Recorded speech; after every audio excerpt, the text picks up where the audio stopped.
Hi everyone, it's Norma-Jean. As promised, we're rolling right along to get these all in before Easter. I'm going to make the braided Easter bread, braided Easter sweetbread I should call it. It's awesome, it's excellent. So this is very easy. Follow me along, we're going to get this done quickly. What I did was, we're going to mix one now so you can see how to mix it, but I've mixed one earlier and I have it risen already and ready to go so I can show you how to braid it and we can move right along. So here we go. So I'm going to use an electric stand mixer. If you don't have an electric stand mixer, it's okay. You can use a hand mixer if you want to. I used to mix this all with my hands at one point, but the electric stand mixer actually works beautiful. So okay, so here we go. Very simple. Now this is for one bread, and the bread actually comes in a really nice size. You'll see when it's done. So to start, we're going to use 1 cup of flour, just to start. Now there's actually, there's 2 3/4 to 3 1/4 cups of flour in this recipe, but you only start mixing it with 1 cup of flour. So into this 1 cup of flour, we're going to put 1 package. This is dry yeast, and my favorite for this is Fleischmann's. I use the Rapid Rise. So you're going to put 1 package of that. Again, this is just for 1 bread. And then we're going to put half a teaspoon of salt, not measuring, just gave it a little sprinkle. So that's your dry ingredients: the flour, the salt, the yeast, and then 1/4 cup of sugar. That's it. So this is your dry ingredient. So just mix that around so everything's blended. And we're going to get this bowl onto here. While we're going to back up a little bit, because we're on a bad angle here. And into this pan, just a little saucepan, I used 3/4 cups of milk, just plain regular milk. And into that, you're going to put 2 tablespoons of margarine, not butter. It's important to use margarine. That's what the recipe calls for. Okay, so you're going to get this warmed up. Not hot. You don't want it boiling hot. You want it warmed up just enough so that the margarine melts into the milk. That warm liquid here, what it does is it activates the yeast. That's why it has to be warmed up. This recipe is not my own. You know, I have a story behind every recipe. This recipe actually came from my sister-in-law, Mary Ann. Oh my God, years ago, back when I was on Pleasant Avenue, she showed up at the house one Easter with this gorgeous, gorgeous Easter sweetbread. I said, oh my God. She said, yeah. So I'm going to give you the recipe, and she wrote it down for me. It was like the best sweetbread that I've ever had. I've been making it ever since. So thanks, Mary Ann. And this is, look at that, just a little warm. It's already all melted. You can get a shot of that. Or that's it. The margarine just melted right into the milk. That's it. That looks good. I shut my oven off. Now, this warm mixture is going to get poured into these dry ingredients. And we're going to start mixing. So we're just going to put it on a light mix.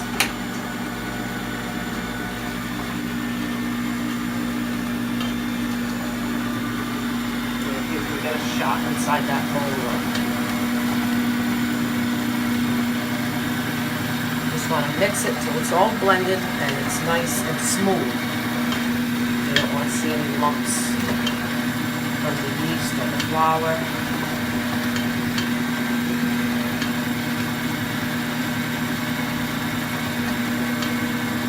I'm so excited. If you look around my pantry a bit, I have a chocolate cake on the counter. I have chocolate chips ready to go. I'm going to make some cookies. Tomorrow's Palm Sunday. And I got the kids coming for dinner for Palm Sunday. We love to celebrate Palm Sunday. And I'm making some sweets. The dessert. Tomorrow I'm making a stuffed veal roast. That's going to be a video for another day. Actually, I can't take credit for the stuffing. My husband stuffed it. And ties it. Okay. So nice and smooth. That's it. Just takes a few seconds. Now, while that's rolling along, I have 2 eggs. And these 2 eggs, and I'm going to continue to follow my recipe just to make sure we're doing this right. These 2 eggs are room temperature. That's important. You don't want to put cold eggs into this because it's going to deactivate the yeast. Okay, so a couple of room temperature eggs. We'll get this all blended in.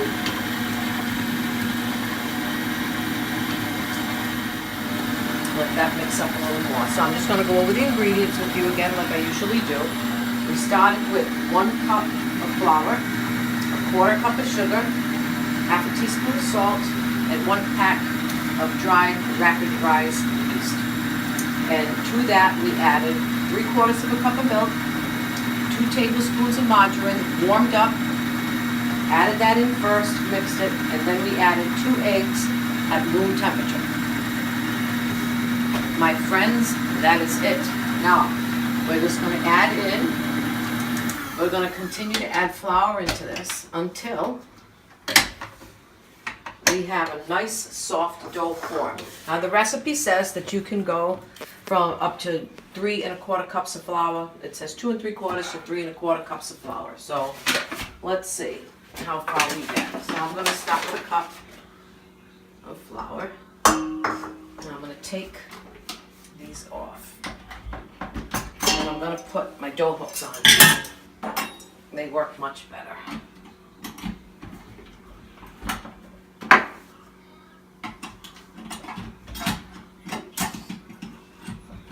Okay. Alright, so I just have this set again on light. And we're going to start to work that flour in. 1 cup at a time.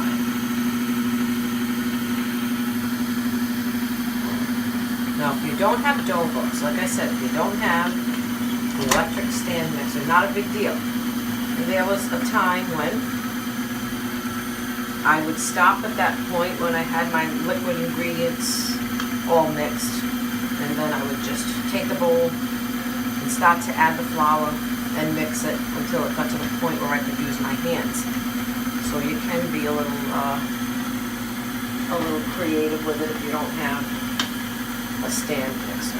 Okay, we need a little more flour. We're going on the top there. We're going to add a little more flour to it. So this is going to put me up to about 3 cups. And I think that's about 4. Just forming a nice soft dough. See?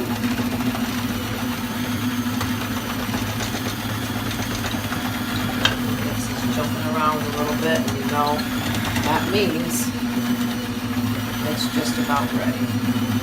And I think that's good. Alright, we're going to stop this. Alright. Oh boy. Beautiful. I'm going to use my hands for this. Pull this off the hooks. The dough is actually still warm. Okay, so we're going to move to the board here. Take my bag of flour, and I'm going to just put a little more flour in it for my fingers, basically. Look at that. Yeah, it's good. All right, I'm going to get this out of the bowl. I'm going to put a little light coating of flour on my board. Pull this out of the bowl. There we go. Look at that. Now sometimes when I do this, I'll make like 3 batches at a time, because at Easter I make about a dozen of these breads. So I mean, I would have to start at 8 o'clock in the morning between the time it takes to rise and shape it and all that. So sometimes I make 3 at a time. So what I'm doing now is just kneading this. It doesn't need a whole lot of kneading, but You should need it a bit. Okay, look at that. Huh? Now, was that easy or what? How easy was that? Now I'm going to show you what I have ready for you. I don't even think that needs any more kneading. It feels beautiful. All right, so. Ooh, I'm excited. I think this is episode 11 or 12. Now, come on in over here, Norma-Jean. This is the one that I made already. It's been rising. Look at that. I'm going to pull this one out of the bowl. I'm going to transfer this to the counter. Now, this bowl, I put a little bit of oil in it. This is what you do. After that dough is mixed, just a little drop of oil. Spread it around the bowl. Take that dough that you made, churn it until it's all coated with just a little tiny light coating of oil. You're not really adding anything to the dough. It's just so it doesn't stick to the bowl. You take it, put it in an area where it's not going to have a draft, cover it with a towel. That's going to rise about an hour and a half, 2 hours tops. That's it. Okay, so here's my dough that's already risen. Beautiful. Now I'm not going to play with it too much anymore because I don't want to lose that nice consistency that I have already. All right, so I'm going to cut this in half. Okay. Definitely need a little flour on the board for this. Okay. So here's what you do. You take one half at a time, and you're just going to roll it out until you have it in the shape of a log. It's a very easy dough to work with. You're not going to have a problem as long as you follow the recipe. Okay, we'll leave that one there. Okay, let's get the other one.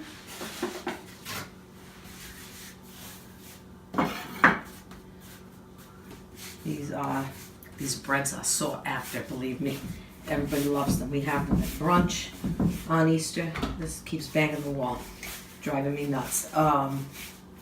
It is excellent.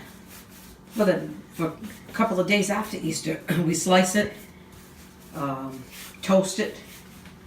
You can wrap it in a little foil, warm it back up again in the oven, have it with your dinner. You can have it for dessert. If you have it for dessert, you can put a little bit of a light coating of like confectioner's sugar and water, kind of like brush it on the top, make it shiny, and it makes it a little more sweet. I don't prefer to do that. I like it like this, like a bread. Okay, so I have my two braids. Let me move this out of the way. Watch how easy this is. All right, I'm going to take those two ends,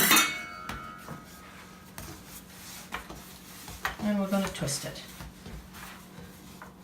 All right, seal those. I'm going to bring it around, seal it up. Now, this doesn't look very big, does it? When it gets done baking, it's like that. It's beautiful. I have a pan ready right there. I put parchment paper on the pan because the bottom will burn. Look at that, beautiful. Now I'm going to do a couple of things here. This is melted butter, real butter. Gives it a nice golden, crispy crust. So just brush it with a little bit of melted butter. Now it's Easter, right? Finishing touch. And because it's Easter, you don't have to do this.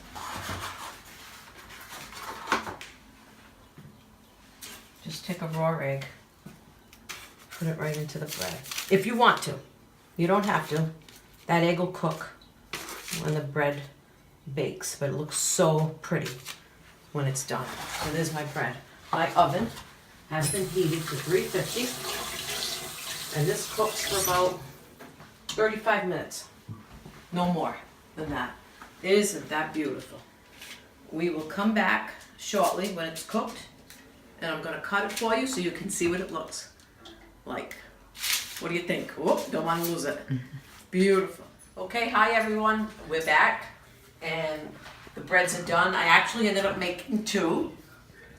Here's the round one with the egg in it, and then what I did was I took the other recipe and I made a long one. I'm actually going to use this for dinner tomorrow. I'm going to warm it up and use it for dinner. So you can get creative with it. You can shape it whichever way you want. These didn't come as big as I would have liked, and you know what I thought of? And I'm just going to give you a little tip. When I make these sometimes, usually what I do, I shouldn't say sometimes, usually what I do is I make 3 recipes at once, all together, and I split that in half. So if you want even a bigger one than this, you can do that, and the bread will be like even bigger, but that's still a good size. They're absolutely beautiful. They really, really came nice, but I'm gonna take a little slice of this one just to show you the inside, what it looks like. Oh boy, I should have cut that on the board, but I didn't. But look at that.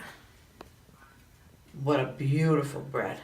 And it's sweet. You can toast this, put butter on it, or just eat it plain like this. Absolutely fabulous.